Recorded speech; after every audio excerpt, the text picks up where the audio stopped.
আসসালামু আলাইকুম রহমতুল্লাহ। আমার কথা শুনবার জন্য আপনাদেরকে স্বাগত জানাই। আজকে পেয়ার পদ্ধতি নির্বাচন নিয়ে বেচা কেনার একটা নেপথ্য পর্দার অন্তরালের কাহিনী আপনাদের সামনে আশঙ্কা প্রকাশটা উপস্থাপন করতে যাচ্ছি। সারা পৃথিবীতে পেয়ার পদ্ধতি নাই বললে মিথ্যা হবে। আবার পেয়ার পদ্ধতি বেশ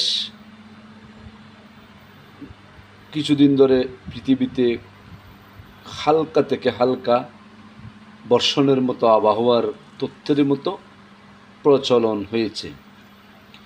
সেই 1800 সালেও কিছু কিছু অঞ্চলে পেয়ার পদ্ধতির কথা এসছে।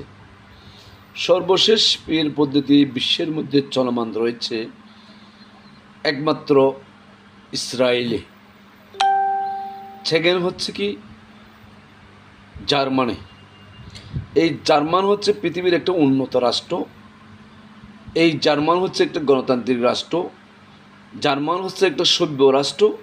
আবার জার্মান হচ্ছে কি 60% উপরে ধর্মহীন নাস্তিক সমর্থিত উদার মানবিক মানুষ হিসেবে তাদেরকে বলে থাকে বিশ্বের বিভিন্ন রাষ্ট্রের বিভিন্ন জনগণ।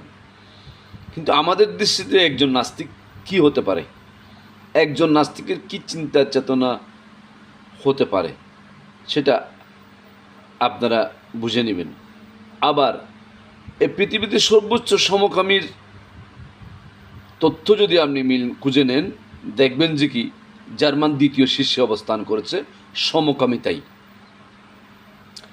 সব মিলিয়ে আপনি তাদের শাসন ব্যবস্থার পেয়ার পদ্ধতি নির্বাচন ব্যবস্থা আপনি কীভাবে গ্রহণ করতে পারেন? আচ্ছা, আপনি গ্রহণ করেন। একইভাবে ইসরায়েলিও গ্রহণ করেছে, ইসরায়েলের সাথে রমরমা অবস্থায় আছে। একইভাবে নেপালও গ্রহণ করেছে, কিন্তু সকালে এক সরকার বিকালে এক সরকার, সকালে এক প্রধানমন্ত্রী বিকালে এক প্রধানমন্ত্রী, রই রই হই হই অবস্থা তাদের। এখন আমাদের বাংলাদেশে পেয়ার পদ্ধতি চাইতেছে একমাত্র জামায়াত ইসলামী এবং ইসলামী সাধারণতন্ত্র আন্দোলন। এই দুইটা দল বলতেছে তারা ইসলামিক দল। এই ইসলামিক দলের ফর্মুলা যদি জার্মান এবং ইসরায়েলের হয়, তাহলে কি আমরা নির্দ্বিধায় বলতে পারি না তারা ইসরায়েল এবং জার্মানের কাছে বেঁচে কিনা হয়ে গেছে? নাকি এটা বললে অন্যায় হবে, বা না বললে মিথ্যা হবে, না বললে অপবাদ হবে, না বললে এটা প্রপাগান্ডা হবে? বিষয়টা কি সেন্সিটিভ নয়?